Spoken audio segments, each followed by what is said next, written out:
Hi, my name is Gerhard Schwann, and welcome to the Sales Up Shop. Hi, I'm Anthony Iannarino. Gerhard, how are you? I'm doing terrific. Let's talk about the decisive moment at what point salespeople should fire a customer. I remember very vividly the first time I had to fire a client, and I was young. I was relatively new to selling, and I'd won a very, very large account for my company. So it's probably at the time at about $3.5 million in revenue. It was a profitable account. It was right in our sweet spot. We were doing terrific work for this company, but they didn't pay their bills. And they were abusive to my people, the people that were serving them. And at first I thought they were immature and that we'd work through it together and things would get better. But they didn't. They just got worse and worse and worse. And one day they fell far enough behind on their bills that I showed up at the facility to ask the key contact, the president of the company, to pay us the money he owed us. And in the staffing business, the way it works is we pay the employees and then we bill a week later. So by the time we're 30 days out, we're really 45 days out. And we were more like 90 days out. So we fronted hundreds and hundreds of thousands of dollars of payroll. So I walk in to see him and he's not there. He's out doing something else. But I go to the chief financial officer and say, I'd like to have a conversation with you about paying us the bills. And you're behind and we have to pay the people and you need to give us the money. You have to catch us up. And the CFO was polite and she said, okay, fine, blah, blah, blah. And I left the facility and I must have been 10 minutes down the road when the phone rang and it was the president of the company and he'd just gotten back. And he called screaming at me, you effing this and you effing that. I'm gonna fire you. You will never talk about money in my company to my people. You work for me, and so on and so forth. And for some reason, I was able to center myself and be calm, even though I was under attack. And I said, I'm gonna do you a favor. You're not gonna have to fire us because I'm gonna fire you. This is a 1-week notice. I'm gonna pull all of our people in 7 days, so you need to find somebody else. And the phone went completely silent. And he said, you are not. You wouldn't dare fire a $3.5 million client. There's no way you would do that. And I said, I just did. You have 1 week's notice and you need to pay us the money you owe us. And he was shocked and flabbergasted, but we literally pulled the people. I had the support of my CEO at the time in the company. He was terribly abusive to our people. So he was wearing them down and burning them out and not appreciating the work that they were doing. And we couldn't keep them in that position. He wasn't paying us and he got consistently more combative and adversarial over time. It wasn't something that he was going to grow out of. So we fired him and it was the best move that I ever made for us and for my people. True story, a few months later, he went to prison for embezzling money from another company that he had started. So that's who he was as an individual. And that's who he was going to be as an individual at that time. I hope that that's changed for him in some way in his life, but I have no idea whether or not it has. That's what you're dealing with. Sometimes when you're dealing with what I call a nightmare client and they're adversarial, that's what you get. And you're better off spending time with people who appreciate the value that you create, that are going to treat you like a partner, that are going to treat your people like a partner. And you've got to fire nightmare clients no matter what the revenue number is. Well, I think that this is a great story, first of all, and you had a lot of emotional fortitude to stand up to the bully.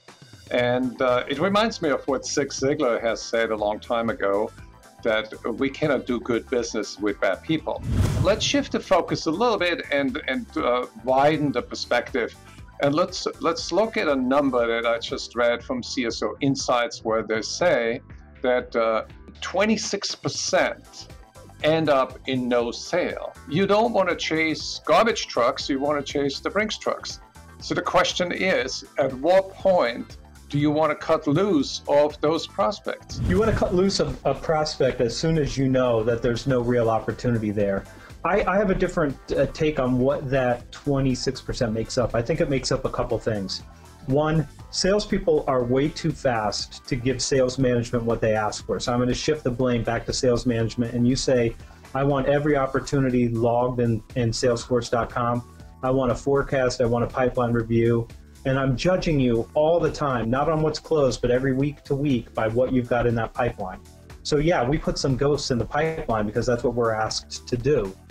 They're not real opportunities because somebody meets with you, because they are very pleasant to have a conversation with, because they think that you have an interesting product that could benefit them someday does not at all indicate that there's an opportunity. Until they say at some point, yes, we're going to purchase this by this date, it is not an opportunity, and you cannot put it in your forecast under any reason, under any way, shape, or form. It does not belong in your forecast at that point until the client has to agree that there's an opportunity.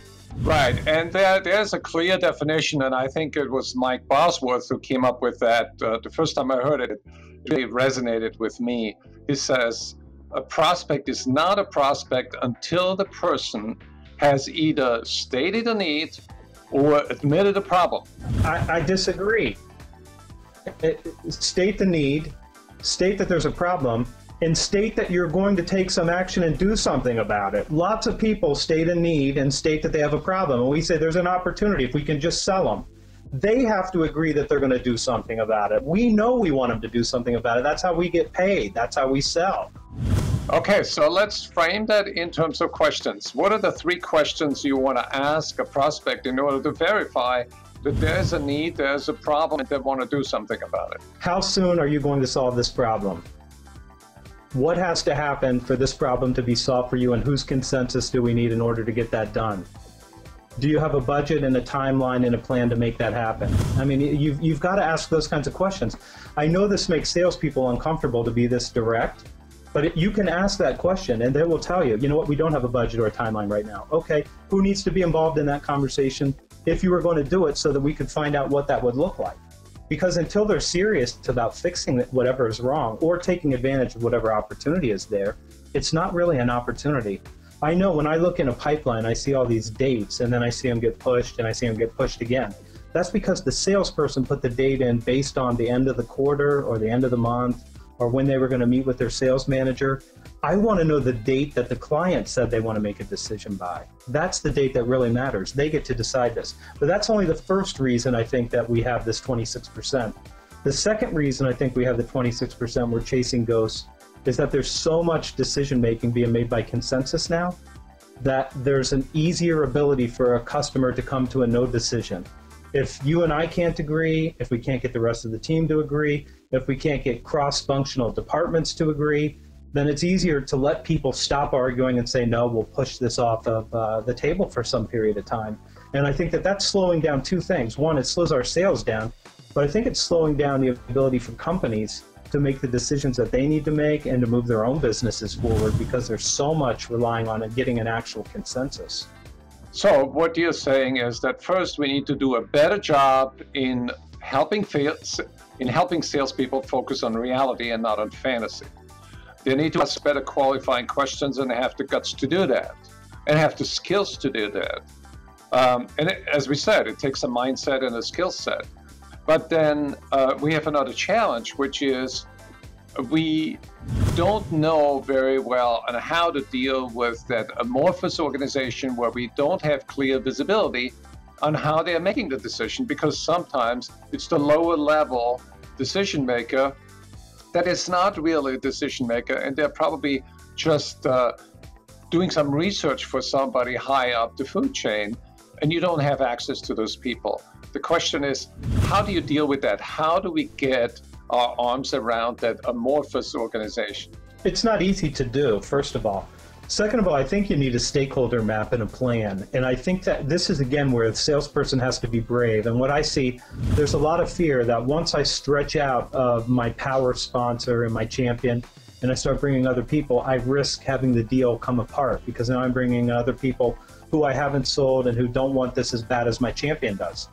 But you risk losing it even more by not bringing them in. So you've got to be brave enough to ask the question, Gerhard, who else is going to need to be involved in this decision? How soon can we get them involved in this process?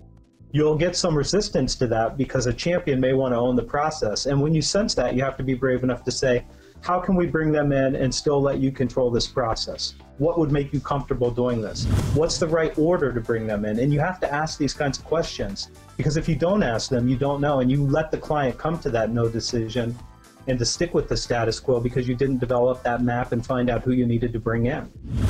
Right. And then there's the other issue is that there are some people in the buying community, they don't want to say yes, because they don't want to take that big risk.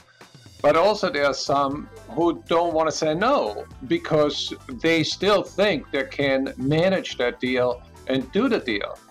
And I found that the people who cannot say no are actually worse than the people who cannot say yes. I call them the vice president of no, and they have the absolute authority to say no and no authority to say yes. And so we think that they're authority because they have the title, but really they're not. And it normally means that you need somebody else beyond that person in order to nudge them and to give them the okay to move forward. I think that's a telltale sign. If you've got someone that can't let you pass but still wants it, it typically means you need someone else involved in the deal to give them the authority that they need. And it's a strange thing. Authority is really, really weird to look at now because it doesn't reside in titles anymore. It's harder to find on the org chart. When you used to you just go as high up the org chart as you can. Well, now those people don't want anything to do with you until you've been vetted by their people at a lower level. So it's difficult to find. And I think my recommendation is to understand that authority probably resolves in a number of places in a group, and you've got to go roll it all up and find all of it. You've got to find the influence, you've got to find the formal authority, and you've got to find the informal authority. So the big question now is, at what point do you fire the prospect? At what point do you stop pursuing the prospect? Because my feeling is if the percentage in your database is about 20% that you're chasing ghosts, then you should be firing about 3 to 4 prospects a week and replace them with better ones. As soon as you know there's no opportunity, or as soon as you know that opportunity isn't where you think it is in the pipeline. I mean, this is what I tell people. When I look in a pipeline and I see a deal that's pushed or forecast, it's a lead. Start treating it like a lead. It's not an opportunity. You don't have time to work on that. You can nurture it along. You can make some calls. You can stop by and see them from time to time, but take it out of your pipeline and put something in your pipeline that you actually have a shot of winning by whatever your end date is, whether it's the quarter, the year, whatever you're working on. I think what we need to do is to share with our audience the fact that there's a lot of ambiguity involved in any deal. Every deal is different. And you don't want to arrive at hard and fast rules like here are the 5 steps, but you want to arrive at a better conversation with your manager where you both put your heads together and use your collective judgment and then decide when to fire a client and when to cut loose of a prospect and when to put the prospect in the next quarter. Does that make sense? I think that this is one of the skills, Gerhard, that I write about. This is a change management skill, and leadership's a part of that. Your client's looking for you to help them build that consensus and help them find the way through. That's what they want you to do. They're not hiring you to be a great salesperson.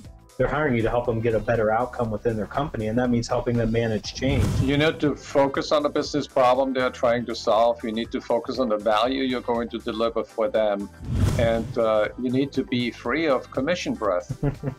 I haven't heard it put that way, but I like it. Thank you, Anthony. It was a great conversation. Tune next week where we tackle even more challenging problems.